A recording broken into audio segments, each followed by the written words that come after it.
Welcome sa itong si Jam.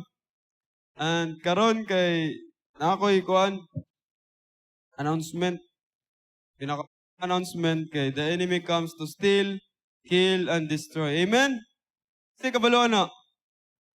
Diba, kamalay mo, paghapit ng si Jam or after si Jam, kaya ihon din ba, no? No? Ana, dyan ang kaaway dyan. Pero, kana, maayo gyapon ng Diyos kay siya dyan perminti madaugon. Wala kung siya may tabo sa itong kinabuhi. So karon na ako challenge sa inyo. Kasi naala si Jam, batasan kamot. Da si Jam. Mintras na akong magulang diari. Natay price. Na akong magulang, natay price. Pag wala siya, wala tay price. Kana, siya rin bahala. Akong challenge karon kay without kanang without your notes. Unsa yung na-learn last si Jam then kana bitang imong na-learn si Jam then kana imong na-apply na or maybe wala pa nimo na-apply. Sige, ani sa tubangan. Hala, sige ali. Hala. Na-learn. Unsa imong na-learn last si Jam then unsa imong na-apply na? Na-apply na ako kay katong na-learn dahil kanang have faith. Good yun. Basta natin isa ka disciple niya nga. Kinabutang ningon nga. Lord, kung ikaw na, wala ko pa ako sa tubig. Si Peter eh. Peter ka na, have faith. Dayon, even if nanabitaw ka, even if witness na nimo nga, Lord, tinuod yun ka. But dili gid malikayan as human as we are nga. Kaya ba tong ma-stumble, ma-shake na tong faith, and everyday gina-apply, ginako siya. That's why kinang last week kinang gi-remind ako kagalingon ba, how great is our God bitaw. And I get some kinabuhi, and everyday gina-apply na ko siya, and faith. Tunan si Rilan ba pero marama mo ka si Rilan pero hindi mo na si simbahan ka puyo ko. Kaya siya natunan ba? Isa may lain. 100 to karilan niya no, 100. Gina. Ano gaya manindogan. Ala, gaya na eh. Ala, tura. Ala, naku. Takot. Cool. Okay. Ay, kaulaw. Siya nga kaysa panagsara si kuya diri. Tinatindog na. Na-learn ni mo last si Jam. Then, sa'yo na-apply or maybe wala pa na-apply. Kana lang. Yan eh.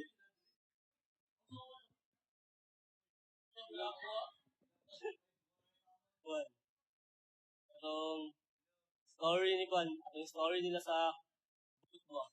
Atong ako pinaka-learn nato jud kay kanang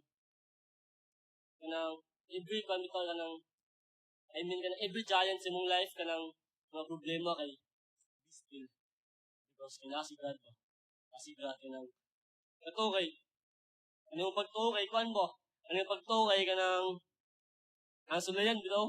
Yung pagtuos nila yan, but God is good. God is good. And ito ako pinakanalan ko Peter ka ng religious di siya bang amingin bitaw kay Lord nga.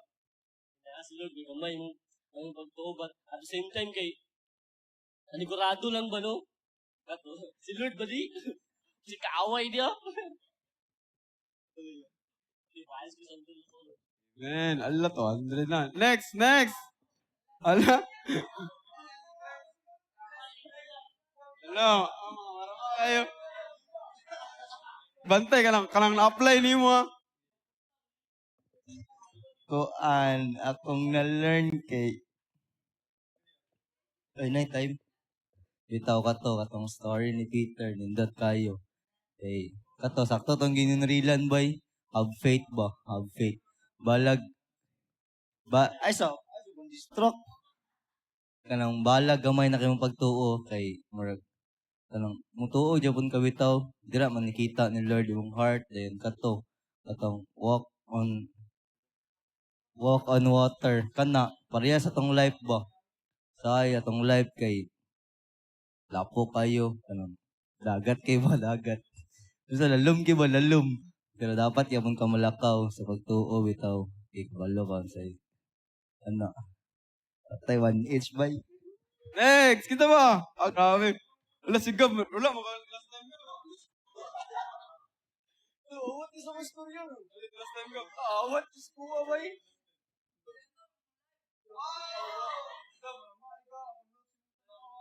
Kanakuha ya, paminaw ya kay basin ka kasabot ba. Kanakuha katong do not be afraid kung spoke si Jesus sa mo ba. Then kanang pareha ni Peter kay adok mo siya pero wala na. Orat ako, do not be afraid. Amen. Babae na po. Babae na po. Babae. Ala, tara.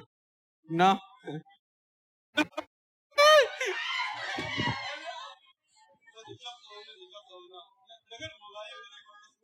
Hi guys.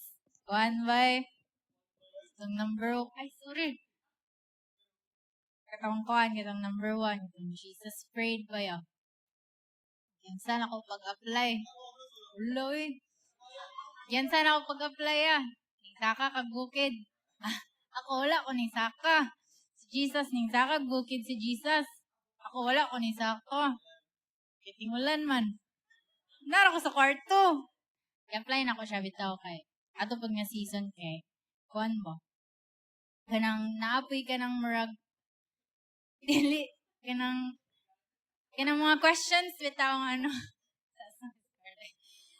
Ng mga questions nako nga I need answers. Pero mo to, gi-remind ko ato nga, dili man na siya ingon nga, like, literal yun mo. Kung may man noon, literal jud po to na akong musakag bukid, but pray bitaw. Pero ang akong gibuhat kay, na ako sa akong kwarto din, I had spent alone time with God, and kanang silent lang a prayer bitaw. Then, nindot kayo ang pamuhat ni Lord. Okay, fun. Na din, flow na din ang mga answers na din.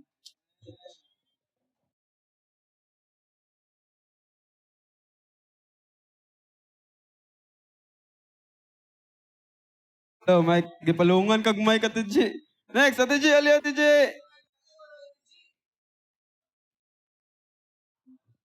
Hi guys. Ang akong pinaka na-learn kay Koan. Gamay. ang pero ang akong pinaka na-learn last Friday kay katong na sa under sa key point number 2, it is God who walks with you, so don't be afraid. Ang akong na-apply kay, do not be afraid.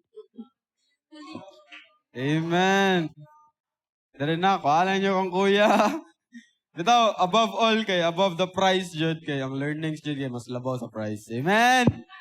Amen! Diba? Above the price, ang learning jud. Gab, ikaw sa Gab, above the price. Hala, aligab. Pero, above sa price rin si Gab, pero, ikaw Gab, walay price imo ha.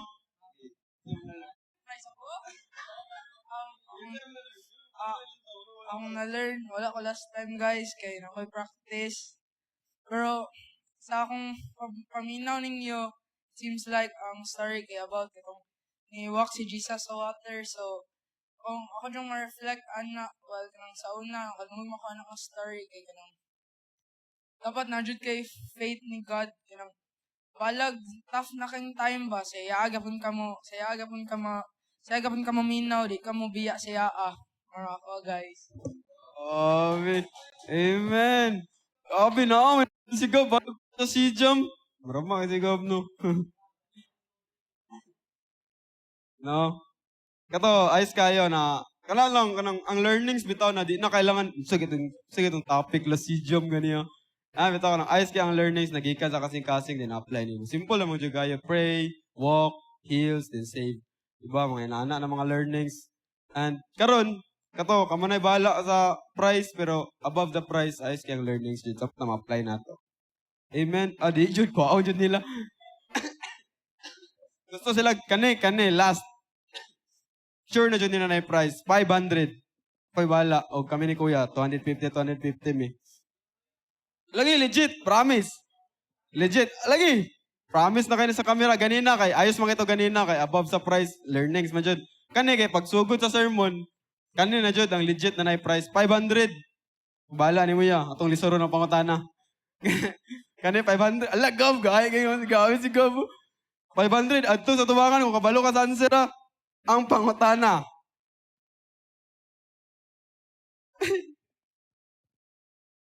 Ang pangutana na ako, kay about sa sermon na ako karon. Ang sermon na to karon kay story ni Moses. Ano sa story ni Moses? Ano lagi? Ha? Moses, gikaon og Moses, gikaon og whale. Moses, nagimog ark. Unsa? Moses. Burning bush. Unsa ba? Ang Moses na sikat kayo. Bang! Katuway, grabe, gitunga. Gitunga ang dagat, di ba? Muna ang story nato karon, Moses, gitunga ang dagat, akong pangutan na kay kani. Sa whole Bible, from Old Testament to New Testament, 500 yun legit na dyan gani. Wala na na ikuha, natik-atik. Ikapila, gitunga sa Ginoo ang water. Katulo. Katulo gali. Wala na. Isa. Basin, 3, mga padulong na to sa, duwara, isa ra. Sige ka nang, answer lang. Nga naman, ganun tuluman, ay ka nang, explain. Batay kay, number ra din, dili explain. Tulo, atong itong natunga. Ikaduha mo to natungang Jordan River na isang Red Sea. Oh. Ano to? Walang, sayop. Okay, go. Explain na ano. Kasara kay katulad akong nibalaan bay. Paras ko kasara. Katong Sayop ka. Wala ka naka-research. I-search yan sa Google, di ba na? Wala na answer. Answer kay upat. Kulag isa si Raylan ba? Hanapit. Pinakauna kay si Moses, Red Sea. Second kay si Joshua, Jordan River. Third kay si Elijah, Jordan River. Then Elisha yun, Jordan River gapon. Balik, kakuyog silang duwa din. Pagbalik, mo gitunga. Sa ayos ka to. Wala lang, share ko lang. Wala 500. Got you, bro. So, kato siya, ayos kayo. Ang story na to karon kana, ang pagtunga sa dagat. Wow. But balik tala si Jam. When Jesus said, it is I, di ba niya si Jesus, it is I, then it will remind us about Moses. Bantog Moses ang atong topic karon kay. Katuniana si Jesus na it is I, it will remind us about Moses ba na niana siya na I am who I am. Di ba katong sa burning bush? As we can see, the Old Testament, persong yun kanina, the Old Testament and the New Testament is always connected. Jesus said, it is I, God the Father said, I am who I am. Meaning, they are one. God the Father and God the Son, God the Holy Spirit is one. Bantog niya si Jesus, it is I. Then niya si Moses, niya si God ka Moses na I am who I am. Ang punto na ako kay they are one. John 1:1, in the beginning was the Word, and the Word was with God, and the Word was God. So meaning, inala ka importante ang pulong sa Diyos. Samot nagmalingaw ka ba na, ayun sorry ka, ito'y opat day, abinog, sara, inana ba? Ayos kaya ang pulong sa Ginoo, samot na kabalo na kinsa na nga Ginoo. Jesus walks on water. The God of Moses make way through the water. Diba? Jesus walks on water. The God of Moses make way through the water. Make way through the water. So, ang atong sermon karon kay make way through the water. Exodus 14:16. But lift up your rod and stretch out your hand over the sea and divide it. And the children of Israel shall go on dry ground through the midst of the sea. So muna itong topic karon, let's bow down our head and pray. Lord, thank you God for who you are. Salamat kay Ginoo sa gibuhat nimo sa panahon ni Moses, and you are still the same God. Ikaw gyapon ang Ginoo namong gituhuan. Lord, sa imong pag-make way through the water, Ginoo, salamat kay na sa mong kinabuhi. You will also make way, Lord God. Thank you, Jesus, for what you've done. In Jesus' name. Amen. So, mata itong topic, make way through the water. Unsay kalainan sa duwa? First kay si Jesus ni walk sa water. Then atong topic karon kay si God gyapon make way through the water. Naka-think mo unsay kalainan? Di ba murag dako kayang kalainan murag Si Jesus ni walk ra siya, pero si Moses gitunga niya. Murag sa ato ang una-una asa ang mas powerful? Alalay, mo tag una-una din no. Naan ni walk, ako kay murag ayos kitong gitunga, murag powerful kay ba kay gitunga. But really, there's no difference. No? Wala di siya kalainan. Ngano man, God walks on water to save. Sa to? To save. God walks on water to save. Next kay, God makes way through the water to save. Gyapon. Make way through the water to save. Bantog wala siya kalainan, di ba? Sa story, klaro kayo na nag-save niya ang nasa boat. Then sa story karon kay save ni God ang mga people sa Israel para to Egypt. Gikan sila sa slave. So, God walks on water to save. It is to save. It is to save. And it is really to save. Right now, God wants to save you. Kana akong pinaka-una na gusto mabutang sa inyo na una. God wants to save you. Kana ganing, if it's you, kay, you will know in your heart na, Lord, ako jud na. Ako jud na. You want me save, God. Gusto ko nimo i-save, Lord. God wants to save you. Maybe kay, it's you and me. Or, katubag, ingon pa lang ako ganina na, God wants to save you. Then, imong heart bitaw kay, maragi kumot ba? It is for you. But for us nga naadiari kay, it is also for us. For us na, dagan mangud kitag aspeto sa kinabuhi na kailangan tag muluwas sa tuwa. Diba? Dili lang sa salvation, dili lang sa save na kung tayo mo giagian karon, but aspeto sa tong kinabuhi na kailangan tag muluwas sa tuwa. Lord, dili na kaya. Lord, lisod kayo, save me. And that's a very powerful prayer. Lord, save me. Help me. Diba? God wants to save you. When Jesus walks on water, we talk about the positive things. We talk about the positive na atong makita ana. But right now, let's talk about the negative. Dili para mahimot ang negative, pero para mo learn atong nga negative. Amen? Negative atong istoryaan karon. Before God made a way where it seems to be no way, God sees our heart, our motives, and our inmost being. In this time, before God used Moses to divide the sea, Israelites are slaves. Israelites are, and that is our first key point. Positive, negative. Israelites are slaves. They are slaves. Exodus 1:13. So the Egyptians made the children of Israel serve with rigor. Rigor means harshness, cruelty. And muna ilang giagian. Muna ang story sa Israelites sa time ni Moses, they are slaves. Slaves. As I study the word, kanagaling, Lord, sa'yo mong gusto ingon sa kuha about slaves. Murag, ipangutahan ako nila, asa ko dapit na imong slave. Sa akong kinabuhi, asa ko slave. And I always ask myself, every time I preach kay Lord, ako una ba? Ako una. Asa ko slave, Lord? Asa ko slave. So, I realized na siguro slave ko sa thought bitaw na if I share the word, dapat gitun-an ako gayo. Murag na slave ko diara kanang dili ko gusto mo share sa word na murag wala ko nagtuon og gayo. But kana nimo kong slave diara pag dili na ako na mabuhat kay after sa akong i-share kay ako ang pinakamaigo bitaw. Wala na ako natarong mag-share, wala na ako nabuhat. Inana akong slave. And before sa akong marriage kay kana slave sa mga panlalaki ng mga butang.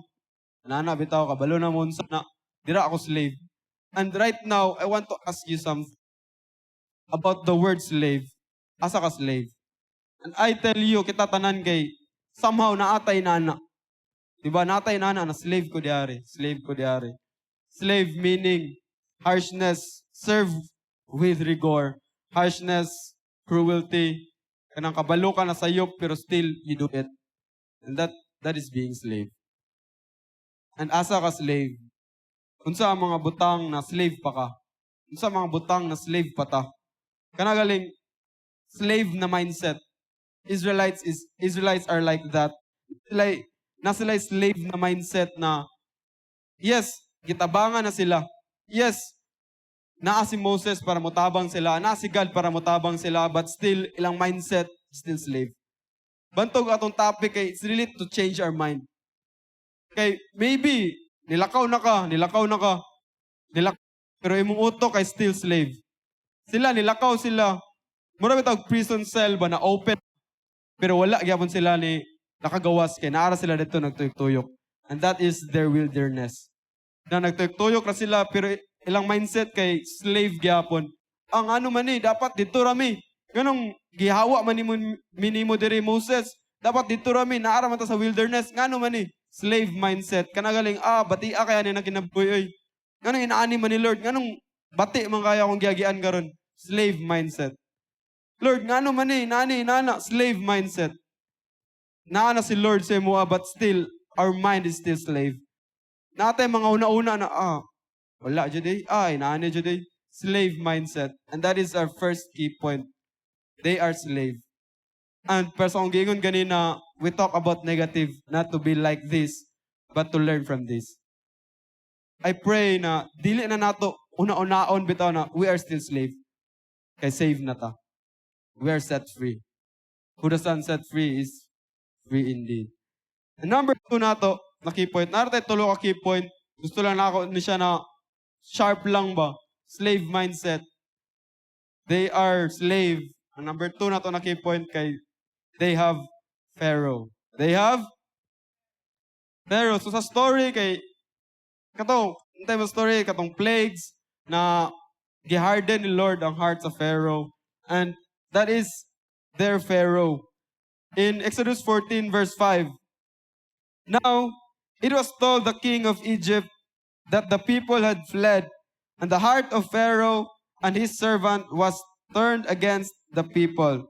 And they said, why have we done this? We have let Israel go from serving us. Remember that serving is being slave. Diba nag-serve sila, nahimo silang slave sa mga Egyptians. Pharaoh, meaning kanang free na ka. Pwede na to siya ma-interpret na kanang free na ka.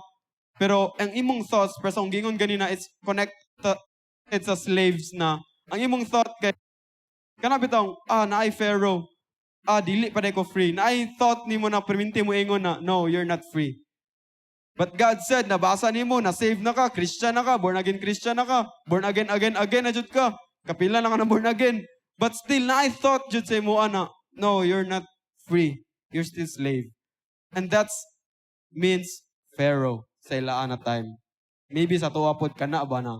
Atong thoughts kay naagyapon ba? Dili palagi ko free. Wajud ko ayo. Slave jud ko di ari. Lisod kayo. Bati kayo. That is having Pharaoh sa atong kinabuhi. And remember, ayos lang kayo di ari no, in Exodus 14, before atong Exodus 14 verse 4, before sa 5. Then I will harden Pharaoh's heart so that he will pursue them. And I will gain honor over Pharaoh and over all his army, that the Egyptians may know that I am the Lord. They did so. Meaning, ang Pharaoh dahil sa itong kinabuhi kay, it's also comes from the Lord. Kanagaling, kanang mindset na kay Pharaoh, sige kuan sa mga thought ba na, di ka save. Pero, dili ka save. But, it's, na siya punto na it comes from the Lord. Mura siya, gets ninyo guys, mura siya negative, pero still kay, it comes from the Lord. Pharaoh comes from the Lord. Si Lord ang nag-harden sa heart ni Pharaoh. And, narin tayo thought na, Lord, ikaw din nagbutang ani sa akong kinabuhi. Nga naman, negative man Nga gibutang man mo. Life is hard, right? Tayo ang kinabuhi, lisod. Lisod kayo, no? And still, that is the work of God. Dili dito magkinabuhi na, chill ra kayo. And Lord, ayusa ka itong kinabuhi. No, dili na itong kinabuhi. But life is hard. Very hard. And klaro kay na, but still, it is God's work. Kana gyapon ang kamot sa Ginoo naglihok gyapon sa mga hard times nato. God's purpose is for Him to gain honor and for them to know the Lord. Maybe sa atong kalisod, kapit ang Pharaoh nato na sige bitag alisuda jud kay ani. Nganong slave pa man ko ani. Free na lagi ko. Nag-deliverance na ko, giset free na nako. Pero still balik na bug ko. Ngano man ni Lord? Nganong balik-balik man ni Lord? Wala po ko balong ano. But ang pinakapunto kay it is still God working in your life. Si Lord gyapon na kay tanan nahitabos tong kinabuhi kay giallow ni Lord. Giallow ni Lord na ang anong nahitabo na. Pero ang pangutana lang jud kay ngano man. Sampol na bata mamatay, ngano man giallow ni Lord. Sampol na marisgrasya, ngano man giallow ni Lord. Wala ko kabalupod. But still, ang pinakapunto kay it is always God's plan. Naay plano si Lord sa tanan. Kana akong balik-balik ginaingon, naay plano si Lord sa tanan. Wala man ko kabalo karon pero kabalo ko nga naay plano si Lord. Kana bitawan, that is really living life. Nakabalot na dili sayon pero kabalo pud ka na naay plano si Lord. And that is also God's plan gyapon sa tong kinabuhi.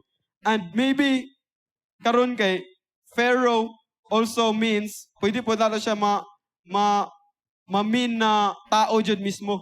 Pharaoh, hardens heart. Kabantay mo na nay mga tao sa inyong kinabuhi na hard kay heart sa imuha. Namoy na tao wala. No nang kanina tao kay hard lagi kay ang heart sa kuwa. Ano inaani mo siya sa kuwa? And usually kay kana na tao kay close nimo, part sa family, ganong hard man kay ang heart sa kuwa. And still that is God's plan. Kabalo jud kay ta na God's purpose is for Him to gain honor. Kanang gusto si Lord na sa kana na tao, balag hard kay ang heart sa imo, makita nimo ang grasya sa Ginoo, makita nimo kung kinsa si Lord sa iyang kinabuhi. Kanang kung giunsa siya paggamit, basin hard kay siya sa imo para ikaw mo grow, di ba? Say kay nana ba na atong makita ra kay nganong hard man kay ni siya sa kuha. Nganong gibuhat naman ako pero nganong hard man kay ni siya sa kuha. Isay mga hard na mga tao sa inyong kinabuhi.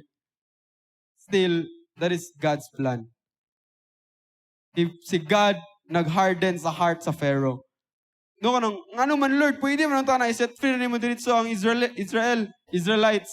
But nganong gi-harden pa man nimo ang heart ni Pharaoh? Ngano man na daghan pa kay siya giagian kung kapantay mo sa story na pa mga plagues, na pa mga inani, nana. At the end kay gi-free day gyapon sila pero ngano man gibuhat to ni Lord for them to see God more and more. Di ba? Nakita nila na Lord, Diyos juday ka. Lord, tinuo juday ka. Balag hard kini na tao sa kuha but still, Lord, maayo kay ka nga Diyos. Pero dili kay na nimo diretso makita. Nakita ba diretso sa Israelites? Wala. Di ba? Marag, nganong gipahawa, nganong inaani man, murmur and murmur, complain and complain. But that is always God's plan gyapon. It's always God's plan. Kung sa'yo natabo sa mong kinabuhi, nadyo plano ang Ginoo. Wala mo kabalo, dili po ko maka-answer sa imong pangutana, but ask God. Ask God na, Lord, para sa gibuhat ni Jack ba na, wa siya na itong mountain, or na ito siya sa iyong kwarto, storya siya kang Lord. Kana bitaw ka nang, pwede kita mangutana sa Ginoo, nganong naitabo man eh. And God will surely answer. Dili man karon dayon, pero sure ko, ma-answer sa Lord.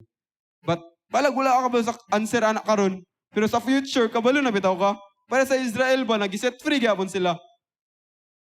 Sa future, kabalo jud ka na, naay plano ang Ginoo ngano nahitabo ni sa akong kinabuhi. And just hold on to that plan. Lord, naa kay plano. Lord, naa kay plano. Yes, agian gyapon nimong kalisod. Yes, mag-complain gyapon ka para sa Israel. But at the end, Lord, naa kay plano. Mao na ang Pharaoh nga naa sa ila. Mo na tong ikaduha nga key point, ang ikatulo na nga key point, and last na jud ni. They are sinakabutang dara. They are afraid. Verse 10, and when Pharaoh drew near, the children of Israel lifted their eyes, and behold, the Egyptians marched after them. So they were very afraid, and the children of Israel cried out to the Lord. They were very afraid. It's negative. Klaro kay negative ang may mong madlokon, pero sa diara nga panahon, they cried out to the Lord. Gaya magkatag-ulo sa panahon na mahadlok ta, kung saan, dira ta mga tabang sa ganun, Lord, adlo ka kaya ni. Lord, nga ano man eh. So, ako story. Ako story about ano kalinya, na sigab story na. Ako story, kabalo na sigab, daga nang nakabaluan yung story. Pero basi wala mo kabalo na story ba. Ako friend, close friend kay na ako, then kung kailan man ako, madlok jud balbal, dayon gaulan to, then birthday niya, kuwaon ako siya sikyop. Kabalo mo sa sikyop? Dito na ilang raylan sa rugungon ba, ngit-ngit kana dira. But still, anak ko Lord, ato na ako niya ako amigo tungod kay gusto na ako makita niya nga love kay nimo siya. Pinaagi sa akong kinabuhi. Dayon napalong ang motor, then ngit-ngit kayo. Abi, look sa tanan. Then ako promise sa lukanon jud kay ko na tao jud kanang gingon ni Daryl na kanang balba na upaw grabe nadlo ko gamay. Pero kana ba kanang legit adlokanon kay ko but sa akong kadlokanon atong panahon nahimo kong desperado. Lord, bahala na ni mga balbal diri Lord. Balag diri ko matulog sa rugungon Lord. Basta naa lang ka. Ano ito? Kanang desperado na kay ko. Bahala na ni Lord. Ano ito? Basta naa lang ka Lord. Ay ko biyahe Lord ha. Ano ito? Kanang bahala na ni kanang adlo kay ko ato pero sadyang ni nahimo kong desperate kang Lord po. Lord, abangi ko ani bi ano mo? Adlo ka na kaya ani. So, to make the story short kay niandar ang motor, grabe grasya sa Ginoo, niandar ang motor, nakaabot kog sikyop, din nakabalik mi, duwa na mi. Ano ko balag mapalong ta diri pa sa duwa na ta. Ayos kay mong gano, kung duwa na mo ba? Kasi na ikaw ra isa, makaingon jud kag Lord tabang. Ano ta so katong story, nice one, nice story. Pakpak, nice ka man, ano akong ginani mo, pakpak yun. Ato, balik ta sa Israel. They were very afraid. And the children of Israel cried out to the Lord. Banaw na madlok ta, dira jud ta pinaka Lord tabangi ko. Lord, inaani man akong giagian. Bati naman day gani tabangi ko. Kana bitong desperado kita sa Ginoo ba? Ang gusto makita sa Ginoo sa tuwa karon. Verse 11, they said to Moses, because there were no graves in Egypt, have you taken us away to die in the wilderness? Katong giyon ganina, nag-murmur sila, nag-complain sila. Why have you dealt with us to bring us up out of Egypt? Verse 12, is this not the word that we told you in Egypt, saying, let us alone, that we may serve the Egyptians? So ginahan na sila mayong slave. Grabe sila mga mindset, slave mindset. For it would have been better for us to serve the Egyptians than that we should die in the wilderness. So kana, mas maayo pa daw nga slave sila kaysa naa sila sa wilderness. Mura siyag freedom pero gatuyok ra sila tungod kay gusto si Lord na nay mausab silang ginabuhi. So may lang gibuhat. If we are afraid, we would want to go back to being slave. Di ba kanang nadlok ta or kanang bati na kay ginabuhi, gusto ta mo balik bitaw being slave. Slave na lang koy, diri na lang koy. But that is not the will of God sa tong kinabuhi. Verse 13, and Moses said to the people, do not be afraid, stand still, see the Spirit of the Lord, which he will accomplish for you today. For the Egyptians whom you see today, you shall see again no more forever. The Lord will fight for you, and you shall hold your peace. Ayos lang kayo ang gingon ni Moses, ang gingon ni Lord ka Moses na, do not be afraid. Kana dayang atong last kay, they are afraid. But ang word ni Lord sa tuwa karon kay, do not be afraid. Kanang dili ka madlok sa imong agian, balag unsa pa na imong agian tungod kay kabalutan nga si Lord sa tuwa. Verse 15, and the Lord said to Moses, why do you cry to me? Tell the children of Israel, go forward. Verse 16, but lift up your, muna itong verse ganina, and it is fulfilled in verse 21. Then Moses, kamo na bibasa daw. Ay, wala na yung verse 21 dira. Ako na lang. Verse 21. Basa na kaya na yun. So, then Moses stretched out his hand over the sea, and the Lord caused the sea to go back by a strong east wind all that night, and made the sea into dry land, and the waters were divided. So the children of Israel went into the midst of the sea on the dry ground, and the waters were a wall. Wall, ang water, kanahimog wall. Next jam ka na itong topic, wall. To them, on their right hand and on their left. So inana ang netabo no na fulfilled ang word ni Lord na pag-divide makaagi ra sila. Before God make way through the water, make sure to know that he that is in us is greater than he that is in the world. Before they buhaton sa Ginoo ang maghimugdalan sa imong kinabuhi, sa imong giagian, mahimo ra silang wall sa imo para makaagira ka. Kay kailangan din nato masabtan kung kinsa ang nasa tuwa. He that is in me is greater than he that is in the world. Kanulong sa Ginoo natong gunitan pod. Na Lord, naadyo ka. Naadyo ka sa akong kinabuhi, ikaw akong nakabaruganan. And verse 31, thus Israel saw the great work which the Lord had done in Egypt, so the people feared the Lord and believed the Lord and His servant Moses. Say kay kailangan jud kay tag kailangan tag makita ba? Kailangan tag kaning story ni Moses kay murag ilabay ra nato ba story, wala na story, batay ang life. Kailangan tag makita bitaw, kailangan tag testimony, kailangan tag Lord, pakit ako kung kinsa ka. Kung kailangan nimo na pakayoon sa Ginoo. Lord, pakit ako kung kinsa ka. Lord, gusto ko makabalo kung kinsa pa ka. Kung gibuhat nimo na sa una, nganong dili man karon? Nganong dili man nimo buhaton sa akong kinabuhi karon? And it takes faith. Kailangan di ka madlo, kailangan motuo ka na. It's not just a story, but it's reality. Na Lord, buhata po na sa akong kinabuhi. Kung nabuhat kag agianan sila, buhat o agianan sa kuha karon. Kinabitaw sa akong agianan na ayos kayo. Agianan na kabalo ko na naa ka. Di day ayos kayo, pero lisod kayo, pero kabalo ka na naa si Lord. And as a conclusion, to really understand na from slavery to saved. Na dira? So, kanatong pinaka-conclusion from slavery to saved kay. It's about slave, the Pharaoh, and being afraid, and it's always connected to each other na para siya makonect ra gyapon nimo sa slave ra na silang tanan. Slave to fear, slave to Pharaoh, and slave sila. And kung naa mo may pinaka-remember karon kay that word from slavery to save. And that save dili lang na salvation but save sa tanan nimong sitwasyon. Lord, napaka-Lord. Sa tanan nimong sitwasyon nga naa jud si Lord Jeremy. From slavery to save. Muna na ang bagong hashtag SS. Hashtag SS na ta karon. Hashtag SS, screenshot. From slavery to save. Let us all stand up.